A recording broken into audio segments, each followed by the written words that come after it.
The Final Four is set. Baltimore, San Francisco, 2 number 1 seeds will be hosting 2 number 3 seeds, Kansas City and the Detroit Lions, respectively. And we got to be asking, what is going to be the Super Bowl 58 matchup? Is it going to be a rematch of Super Bowl 47 that all of the color code conspiracy theorists have been pushing? What about Super Bowl 54 matchup between Kansas City and San Francisco? Or are we about to get something entirely new and different? Unfortunately for you, you found me. Predicting playoff games can be incredibly, incredibly difficult, but I have had a pretty good beat on what's going on. Currently, my playoff record is 7-3, including predicting the entire NFC side of the bracket correct. You heard that, folks. I predicted the entire NFC side, including the Dallas Cowboys being a one-and-done against the Green Bay Packers. And everyone was like, oh no, Dallas is a shoo-in. Not me. Not me. I saw it coming. Am I a perfect pundit? No. Absolutely not. This was my preseason Super Bowl matchup between the Buffalo Bills and the Detroit Lions. And Buffalo, because they missed it wide right, is not getting there. But my Super Bowl champion is still very much alive. So, what's going to happen now? Who's going to win? Who's going to lose? And what will Super Bowl 58 look like? That's what I'm going to answer in this video. Make sure you guys like and subscribe if you are new. I'm a newcomer to the scene. Your support would be really, really appreciated. And with that out of the way, let's get into the rest of the video. Of both of these matchups, the matchup I want to focus on the most is San Francisco and the Lions, just from the standpoint of I've had a really, really good beat on the NFC. And I think I know exactly what's going to happen in this game. The Lions and San Francisco, they've played a lot, but the Lions have not won in Santa Clara since 1975, which is an odd stat. It's just like an odd thing. Yeah, the Lions just haven't won in San Francisco in forever. So there are going to be a lot of people talking to you about this game and telling you that, oh, the Lions don't stand a chance. And that's not necessarily true. The Dan Campbell, Jared Goff combo in this regime have faced the Niners before. It was, in fact, the very first game of Dan Campbell's season as a coach. And that game was deceptively close. The Lions refused to die, and they were coming back. And mind you, this is the year that the San Francisco 49ers would end up going to the NFC Championship and losing to the Super Bowl winning Los Angeles Rams. So this I don't think this is going to be a blowout like a lot of people are talking about. There are a few things to keep in mind. First and foremost, San Francisco in the playoffs, they're 5-0. They were 5-0 under Kyle Shanahan when playing at home, which is important for the playoffs because you got to protect your home field. Now, the thing to watch in this game is the magic number for the Lions is 23.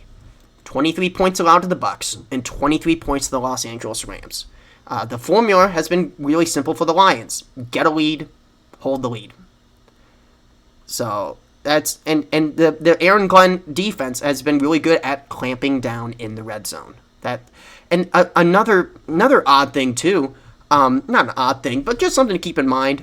The Lions are going to be a tough out because they just love playing in the bright lights.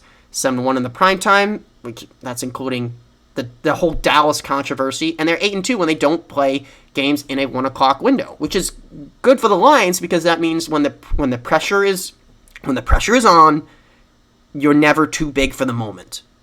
It's huge that the Lions have the exact opposite of a Kirk Cousins complex.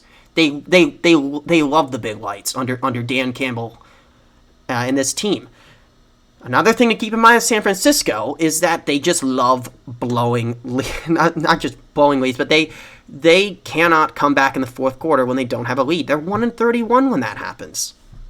Which, here's the thing to keep in mind. You know what teams have never trailed in this run in the playoffs? Baltimore and Detroit. Yeah, look that one up. You don't hear a lot of people talking about that. The Lions have never trailed for a single second. The Aaron Glenn defense, they clamp down early, and once the Lions get a lead, the Aaron Glenn's kind of able to play around with a lot of those blitz packages and try to get pressure on the opposing quarterback. That has been the reason why they have been so successful up to this point. You saw this exact same thing against the Rams, the Bucks, and I wouldn't be surprised if it happened to the Niners. Wait a moment. Lions playing an NFC West opponent at home, Tampa Bay in the Divisional, and San Francisco in the NFC Championship. Guys, I have a really big observation to point out. Share it with whoever you can. I don't care who. You got to get the word out. This path for the Detroit Lions to go to the Super Bowl is exactly like the Los Angeles Rams from 2 years ago. Don't believe me? Well, look at the bracket. NFC West opponent at home, Tampa Bay in the Divisional, San Francisco in the NFC Championship.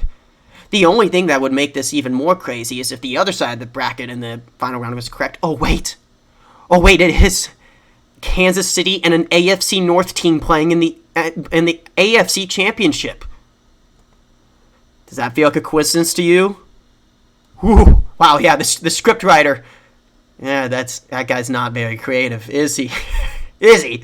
San Francisco is a very beatable team. They struggled with Green Bay, and the most important thing to keep in mind with the Niners, too, that when they have been down and they found ways to kind of call in, they were ugly.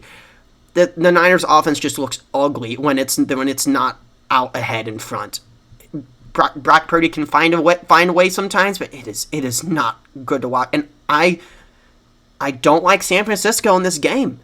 I legit, 100%, unironically, think the Lions are going to go to the Super Bowl. I've been on it that they were Super Bowl contenders from the start of the season, and it looks like I think they're actually going to do it. Now, on the other side of the bracket, Baltimore and Kansas City is another intriguing matchup. They haven't met much in the playoffs, just one time, and the Ravens won that one. But the last time Mahomes and Lamar played in the regular season, it was a phenomenal game that Baltimore was able to squeak by. Go check out the highlights of that one. That's a really, really fun game. I got to eat my medicine here because I've been dead wrong about Kansas City. That's where my 3 losses come from. 2 of them because I keep picking against Kansas City. Now, why on earth would I keep doing that? Well, because I watched a lot of football games. I watched a lot of football games for Kansas City, and what I saw was a flawed team that lost some games they definitely shouldn't have, like the Broncos and that Raiders game. That Raiders Christmas game was atrocious. And even on some of those games where they did win, they shouldn't have even been in that situation. Like with the Jets. Jets and the Bengals. I mean, Browning and Zach Wilson. Like the Bengals were up at the half, I believe. There was a really competitive game, and Zach Wilson had the game of his life. I mean, if they had anyone other than Zach Wilson at quarterback, the Kansas City doesn't win that one. I just kept thinking that it is really, really hard to flip a switch. Because who does that? Who goes from like regular season mid to just like literally flipping the switch and resolving all of their issues? And the answer is Kansas City.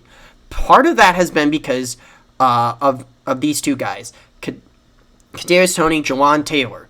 The flaws of Kansas City were exposed during that Game 1 against the Detroit Lions. Kadarius Toney's drop caused a pick 6 that cost the Chiefs the game, and Jawan Taylor kept lining up as a slot receiver, jumping off sides and holding people.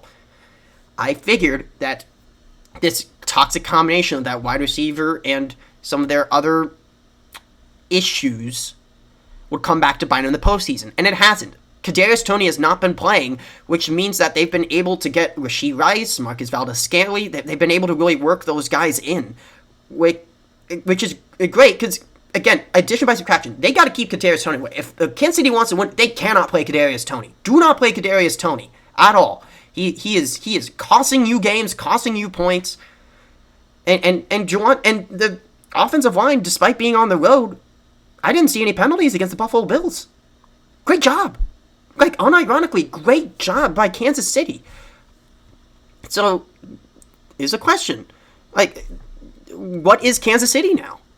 Because Kansas City is they look like an entirely different team. They feel like an entirely different team. And part of me really wants to just pick the Chiefs because they just keep humiliating me. Every time I don't pick the Chiefs, they win the game, and I look stupid because if I would have just picked them, my playoff record would be nearly perfect.